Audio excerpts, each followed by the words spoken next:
Zaman hayır olsun sevgili seyirciler. Hoş buluştuk GRT kanalında. Onlar bize örnek programması bugün bulunur Çadır kasabasında. Bulunuruz historia hem etnografiya muzeyinde sevgili dostlar. Hem isterim söylemeni bugünkü programımız ayrılır başka programalarımızdan. Ne ile? Bugün biz size anlatacağız o insanlar için anıları kendi yaptıklarından, kendi yecillerinden bize örnek oldular hem bugün olurlar. Hepsimiz biz biliriz hani bu yıl nişanlanır 2. Dünya Cengin sonundan 80. yıl dönümü. Çünkü söylerler hani az gagavuz pay almış 2. Dünya Cengi'nde ama böyle gagavuzlar var. Onların torunları bugün yaşıyorlar. Hem biz bugün herkesimiz lazım sağ ol söyleyelim. O kurbanlara, angıları korkmamışlar da vermişler kendi canlarını ki biz bugünkü yıllar rahatlıkta hem uslulukta yaşayalım. Söyledim bulunuruz Çadır kasabasının historia hem etnografiya muzeyinde. Muzeyin yöneticisi Stefania Dastamova bugün anlatacak bize o kahramanlar için anıları paylaşmışlar 2. Dünya Cengi'nde. Stefania sağ ol isterim söyleme. Kayı oldunuz bizi kabul etmeye bu güzel binada, bu güzel yerde. Hem isterim söyleme gerçekten bugünkü programa güzel bir programa değil. Sadece ondan hani 80 yıl tamamlanınca bu büyük hem çirkin cenk başarılmış ama ondan da hani bu cenkte, bu belada binlerle, milyonlarla kurban olmuş. Hani biz bugün evlatlar rahatlıkta hem mutlulukta yaşayalım. İsterim başlayalım ondan hani söylerler var çok versiyalar almışlar, pay almışlar mı gagavuzlar 2. Dünya Cengi'nde pay almamışlar mı? Bugün historia hem etnografiya muzeyine Çadır'da ne soy bilgiler var bu iş için? Doğru söylediniz. Hani çok laf gider o işin. Hani gagavuzlar pay almamışlar. Birkaç diğer hani cenk, 2. Dünya Cengi bize yine önemli değil. Niçin ki az kişi ölmüş. Bu fikre göre lazımdı çok kişi ölsün. O zaman önemli olacak. O biraz dil doğru laf.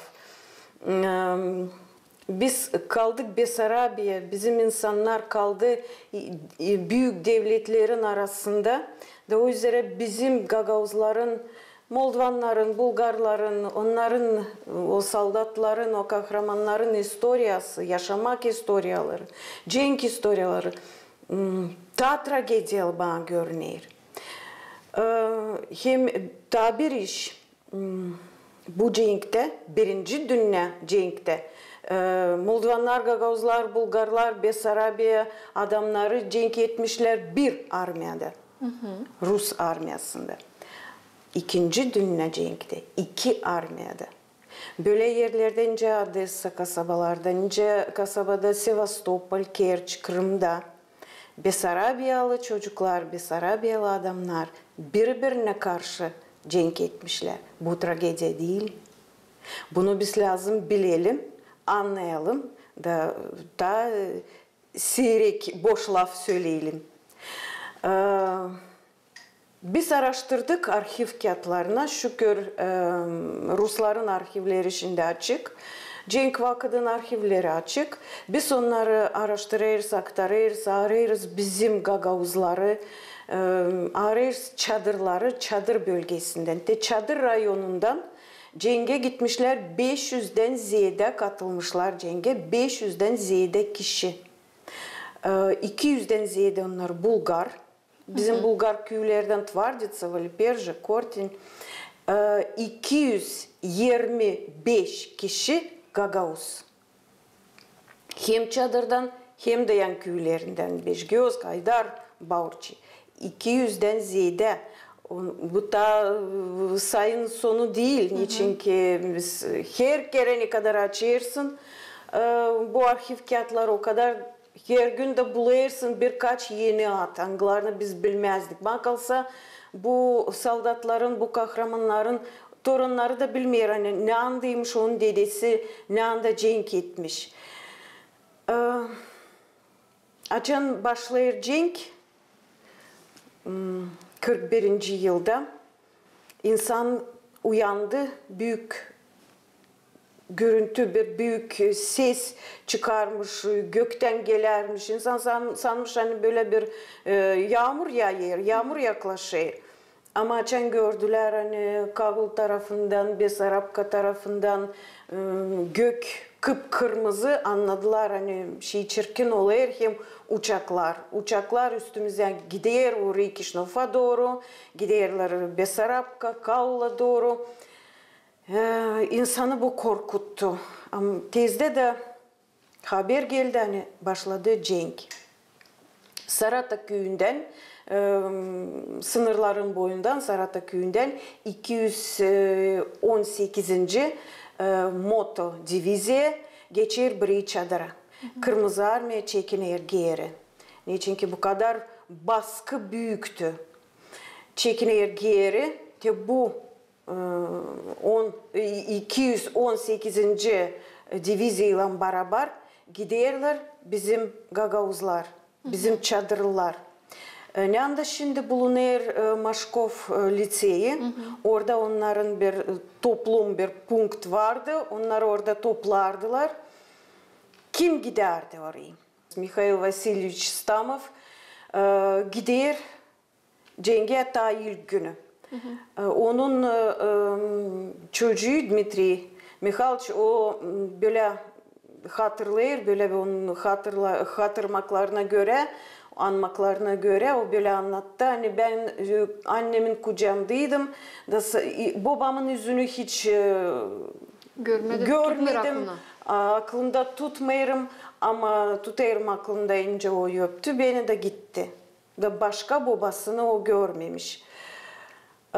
Şimdiki zamanında açan arşivler açıldı. Öğrendik hani o Sevastopol'de kurban oldu.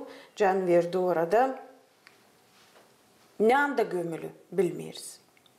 Pek çok Gagauz gidermiş adıysa. Onlar önce sivil.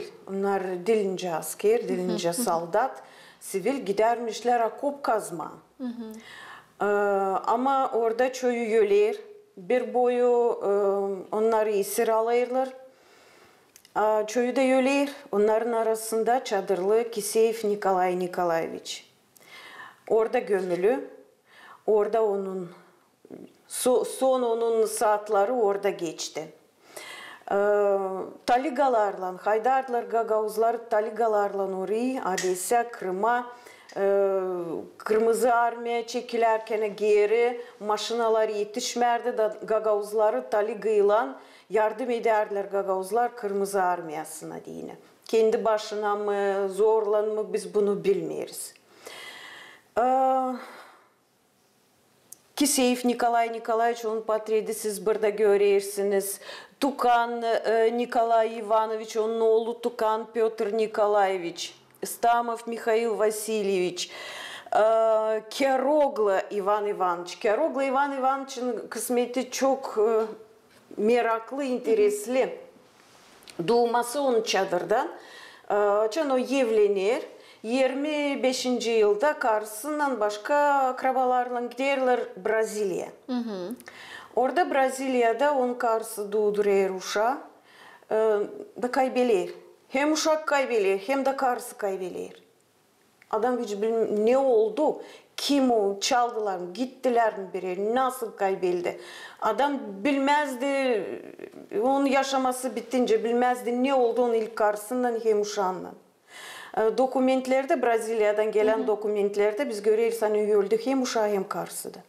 O bilmiyor bunları. Ama ona haber mi vermediler? Vermediler haber bezbelli. Böyle kahır geçirdiğiyle o döner çadıra.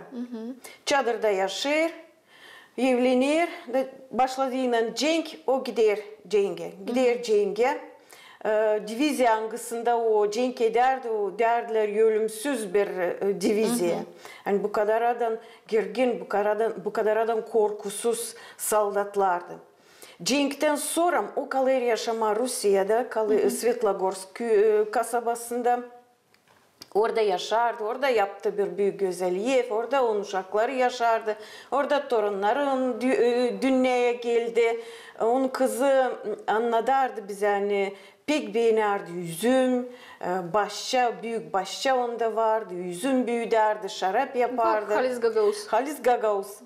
65. yılda o gelir çadıra, döner çadıra. 68. yılda öler çadırda, burada çadırda o gömülü. Onun kızı anladardı, hani gece vakıda, gece yarısı der, uyanardı, çekederdi bağırma, kafasından tutunardı. Büyük acılar der onda vardı, niçin ki yaralandı. O açan yaralandı, yatardı yer üstünde de sandılar hani o ölü. İsterdiler sonra onu gömme ama gördüler hani o diri.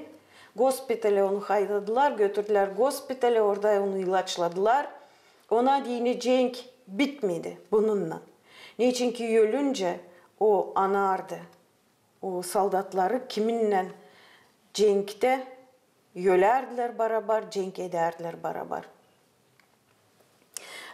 Birden çadırdan gene gittiler.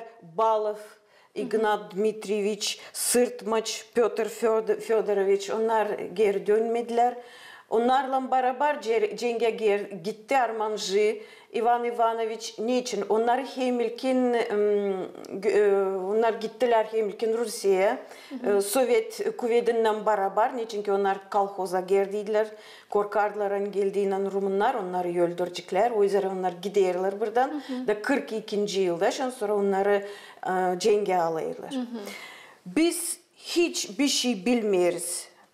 Böyle kişiler için nice Dimitrov Dmitri Zakharovich, Железогла Fyodor Petrovich, Kambur Fyodor Georgievich, onlar hepsi çadırlı. 3 kardeş Gubogla Yordan, Gubogla Vasili, Gubogla Georgi, Kıvırcık Dmitri Ivanovich.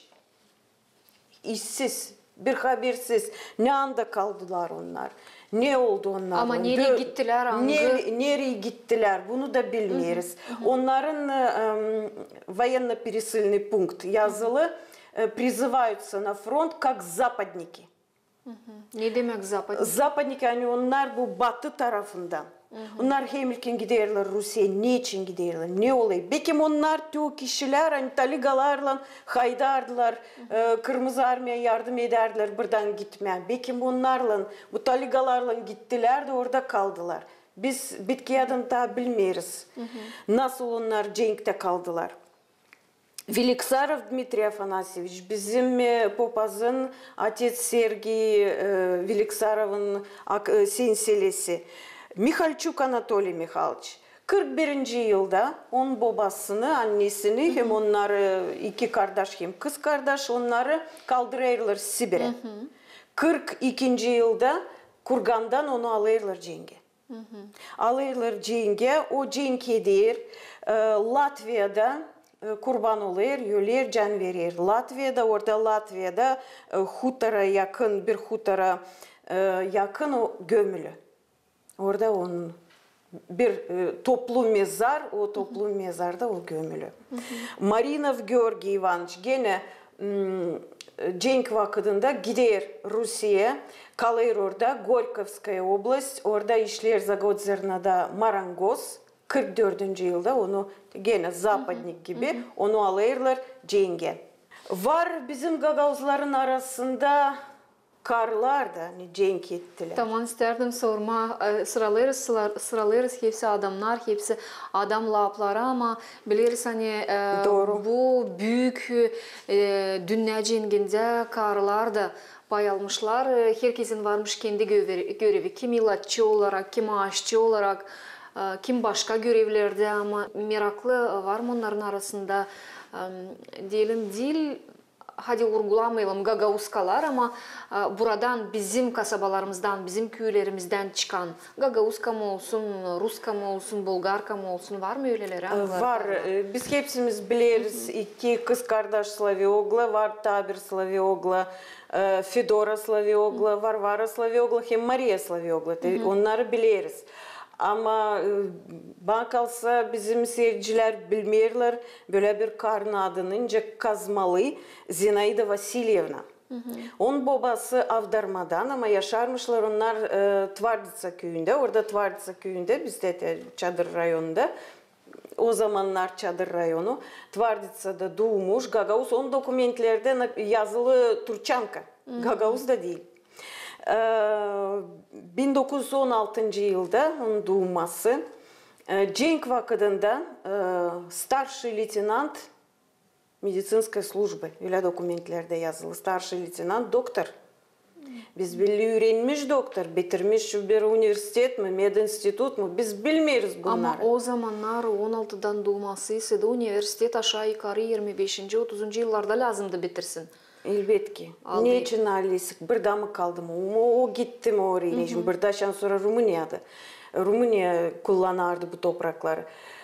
O yüzden biz çok işleri tabi bilmiyoruz. Arşiv kağıtları da bu bilgileri bize şimdi vermiyor. Ama bizim folklorumuzda kaldı türküler. De ben söylerdim hani Ades'in tarafında akop kazarmışlar. Bakınız nüsu türkü bizde kaldı bizim folklorumuzda.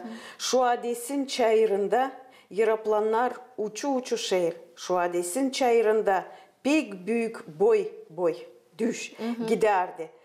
Buradan yukarı düverdi, aşağıdan da yukarı doğru. Şu askerlerde alçaklarda leş dolu, şu çayırları da kan dolu. Ne kadar soldat kardeş buluştuk, hepsi birbirini kaybetti, hepsi de geri oldu. Hani geri gelemediler, hepsi öldüler. Öyle daima olardı, hani bizim Gagauzlar hem ilkin Kırmızı Armiya'da cenk ettiler. Sonra Rumun armiyada cenk ettiler. Hani evde onlar tuttular. Sonra aldılar cenge. Sonra onlar gene esir oldular. Sonra Kırmızı Armiya onları esir aldı. Gene lagerlerde onları tutuyorlar biraz. Da gene haydayırlar cenge. Bu 4 yılın içinde onlar hem o armiyada hem bu armiyada oldular. Hem esirlikte bulunurlar. Hem de esirlikte bulunardılar. Bu gösterir ne kadar adam tragediyalı. Cenk kendinden de büyük tragedi. Ama bizim Besarabyalı yaşayanlara o daha da büyük bir tragedi olardı. Bunu lazım anlama, bunu lazım bilme. Ben söyledim size hani Rumun armiyasında da cenk ederler.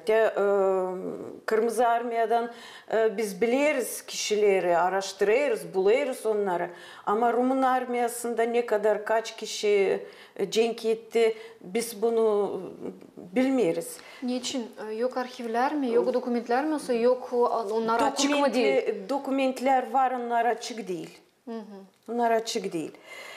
Ama bakınız gene bir türkü, halk türküsü. Hey çizmeru benim babam graniçaro. Şimdi dedi 3 yaprak benim babam konçentrat. Siz onu görmediniz mi? Hiçcik işitmediniz mi? Bana bir selam getirmediniz mi? Ben de bileyim babam var mı? Olsa bileyim babam yok mu? Biz araştırırken burada çadırın içinde bulduk bu askerleri, bu soldatları. Paşalı Piotr, Bragar Dmitri, Kajikar Piotr, Köse Harlampiy, Gubogla Mikhail, Genov Piotr, Miçkar Valentin, Ganev Georgi. Araştırdık Sovyet Birliği'nin, Kırmızı Armiyan, Sovyet Armiyan arşivlerinde. İzin var, haber var sadece Karaman İlya Georgiyevic'in. Onun için bize dokumentleri Verdiler. Yolladılar, verdiler. Onu aldılar cenge. O da değildi evli. Genç çocuk, 19 yaşında değildi daha evli. Yoktu ne karısı ne uşakları. 43. yılda onu kol verdiler biraz önce diyeyim yani eve birkaç haftaya dinlensin. Horoya gitti, kızlarla buluştu, çocuklarla, akrabalarla, delikanlı çocuklarla buluştu. Biraz dinlendi. Gitmedi yine geri cenge oturmuş evin eşikler üstünde de küsülü kahırlı oturuyor. Babası yaklaşmış dedi ne oğlum ne oldu sana ne böyle kahırlıysın ne böyle ağlayarak duruyorsun. Der babam ben geri dönmeyeceğim beni beklemeyin. Sen bilsen ne kadar çirkin düğüş gider ne kadar çok ölüm ne kadar çok kahır Sen bilsen ne oluyor orada? Kaç kişi ölü? Binlerle kişi der gözünde ölüyor. Ben geri dönmeyeceğim. Ama geri dönmesem de siz beni aramayınız. Benim için de ağlamayınız. Böyle bir statya da yazmıştım ben ta 2005. yılda. Benim için ağlamayın. Da yazdım orada bu kişiler için kim gitti, kim cenk etti, Kırmızı Armiya'da, Rumun Armiya'da. Kimin nasıl oldu eceli, oldu kısmeti, döndü mü, dönmedi mi geri. Karaman İlya Georgievich'in babası arardı onu. Ölünce hep arardı. Ne anda onun oğlu kaldı. O şüphelenerdi hani o ölü.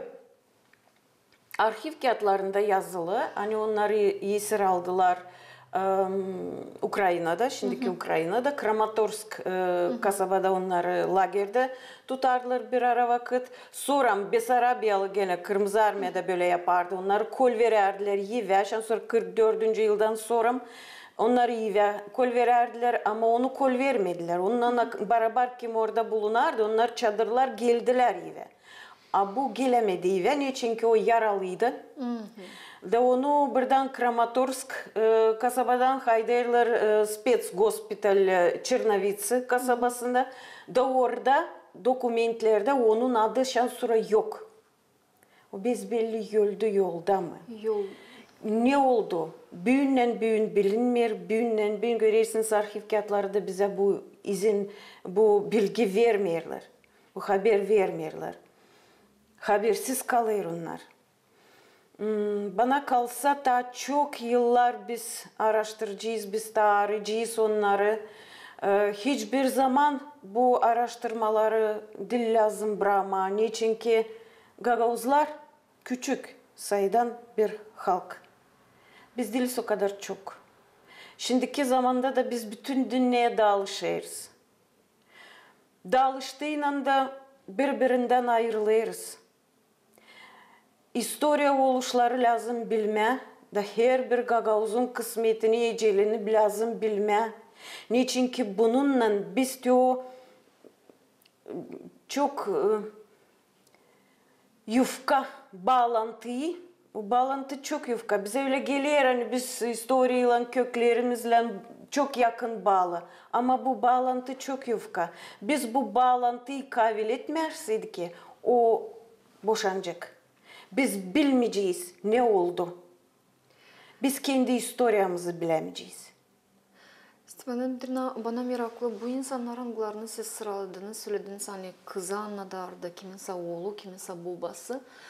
Onlar olmalı, ne söylese torunları da büyün yaşarlar. Onlar bir kim yardımcı olurlar mı bu historiyaları açıklamakta? Çünkü biz biliriz, söylediniz siz de hani Gagauzlar bütün dünyaya dağılmışlar. Hem büyün Gagauzların, baksan kimi Gagauzların var daha büyük kolaylıkları, ne kadar bir çadır muzeyin. Dünyanın her bir köşesinde var kolaylık, açıp gitsinler, kapılara vursunlar, hem arşivleri kaldırsınlar. Böyle bilgileri onlar kabul ettiğine ne kadar sık onlar dönerler geri de derler diyelim. Stefaniden Dimitrievna'ya bakın bulduk bu haberi. Yerleştirin babamın ya da dedemin, dadusunun patridinin yanında bu informasyon var mı böyle olaylar acaba? Var, oluyor böyle. Var. Kiseyev Nikolay Nikolaevич'in, Keroglu Ivan Ivanovич'in, Stamovların, Beni, burada çok siz görürsünüz var atlar. Lazarev Stepan Georgievich, onların bu fotoğrafları onların uşakları getirirdiler müzeye. Ama daymaca böyle oluyor. Derim ben bu bağlantı kopuyor. Daymaca insan bekler biz anlatalım. Biz onlara söyleyelim. Ama bana kalsa bu yok nasıl bu araştırmak yok nasıl olsun sadece bir taraftan bizden. Biz birbirimize karşı lazım gelelim birbirimizle karşı da birbirimize yardım edelim. Beraber kuralım bizim historiyamızı. Bakınız 80 yıl geçti. Biz başladık araştırma bu kişilerin historiyalarını ta 2005. yılda açıldı arşivler. 2004. yılda açan arşivleri açıldı. Biz başladık o zamandan beri araştırma. Birinci Dünya Cengi'ni 100 yıldan sonra mı araştırma başladık? Hani o zamana da bilmezdik hepsini. Oradan biri söylemiş, buradan biri söylemiş, bir iki kişi bilir, bir iki kişi bilmiyor. Dedem anlatmış böyle, babam anlatmış başka türlü, ne anda doğru, ne anda Çansürence deme, folklor. Biz bunu bilmiyoruz. O yüzden arşiv kağıtlar bize lazım. Onları araştırma, onları açma lazım. Bu insanların arasından kaç kişi aşağı yukarı Anglara döndüler geri Cenk'ten de burada geçindiler de onların mezarları da burada. 90 kişi çadırdan 90'a yakın. Bu dil ta son sayı 90'a yakın çadırdan gittiler. Cenk'ten geldiler. Cenk'te öldüler 41 kişi. Kalanı Yarısın. yarısı. Yarısı. Kalanı döndüler geri. Döndüler geri. Bir boy onlar kalmadılar çadırda. Onlar belki Rusya'da kaldılar. Çünkü ben diyeyim 90'a yakın. Onlar hepsi Gagavuz değildi. Onlar var Ruslarda, var Çıfıtlarda. Gagavuzlar, onların arasında Gagavuzlar 40'a yakın. Onlardan çoğu var nasıl diyeyim, döndüler geri. Biraz da öldü. Ama çadırdan 41 kişi ölü. Şimdiki zaman bu kadar niye? Çünkü bu sayı değişir her kere. Ne kadar diyelim ya arşivlere biz tanışırız o kadar daha çok da zedelenir bu kişiler. Ne kadar önemli yani bu insanların torunları, evlatları bilsinler bu historiyi. Historiyi her zaman lazım bilme. Niçin ki o bizim kökümüz. Var kök, var körpe yapracıklar, var dallar. Biz dal, biz ortada bulunuruz. Kökten alırız bilgileri, alırız kökten çekilir bizim damarlarımız, kanımız. Biz bu kökleri bilmerseydik ki, çorla bizi rüzgar haydayacak ne an olursa. Biz olacağız çorlan, biz olmayacağız kahve ağaç, hani kahve büver. Hani her zaman onun yeni yapraklar oluyor. Biz olacağız çorlan. Kırlar içinde bizi o yanı bir yanı haydayacak. Kim ne isterseydi. O yüzden lazım bilelim. Elbette ki. Çok oluşlar geçirdi bizim halkımız. Çok kahır geçirdi. Cenk mi, açlık mı, represiya vakitleri mi, Sovyet Birliği'nin yaşaması mı, Rumun vakitinde yaşaması mı, Rus Çarlığı'nın mı yaşaması, hepsini bunlar lazım bilmedi. Onlar önce boncuk toplanırlar birbirine. Biz bir boncuğu alarsaydık olmayır. Olmayır sedef, olmayır güzel, olmayır nice lazım. Bize kalırsa da bugün şükür etme bu insanlar Anglara vermişler kendi Anglar kurban olmuşlar. Bizim için hem savaşma yapma hepsine hani böyle işler tekrarlanmasınlar. Çünkü gerçekten cinikten çirkin yok hiçbir şey cinikten. Yok. Stefan Ender'na ben isterim size sağ ol söyleme. Yani siz koruyarsınız, araştırırsınız hem yüze çıkarırsınız böyle historiyaları. Çünkü bunu lazım bilsinler evlatlar. Bu historiyi dil lazım onu da olsun çünkü önce getirdiğiniz örnek bu onlar bizim köklerimiz. Köklerimiz kesilerseydik, köklerimizle bağlantı kaybederseydik dallarımız kuruyacak da olmayacak. Sağ ol isterim size bu işçi söyleme. Sağ ol size de. Sevgili seyirciler ben tabii ki aklınıza getirelim. Hani biz bugün bulunduk Çadır Kasabası Historia hem Etnografya Müzeyinde. Bugünkü programın kahramanları adetçe programalara benzemirler. Onlar bugün aramızda yok. Kimisi ölüler arasında sayılırlar. Kimisi kaybetmişlerin arasında bulunurlar. Ama hepsini onları birleştirir bir. Hani onlar korkmamışlar. Vermişler kendi canlarını ki biz bugün rahatlıkta hem uslulukta yaşayalım. Tutalım aklımızda kendi historiyamızı, unutmayalım bu insanları. Çünkü bu historiyayla dallarımız da olacak, çiçeklerimiz de olacak, güzel meyvelerimiz de olacak. Hepsinize diyelim sağ olasınız. Hani bizimle birlikteydiniz. Kalın sağlıcakla.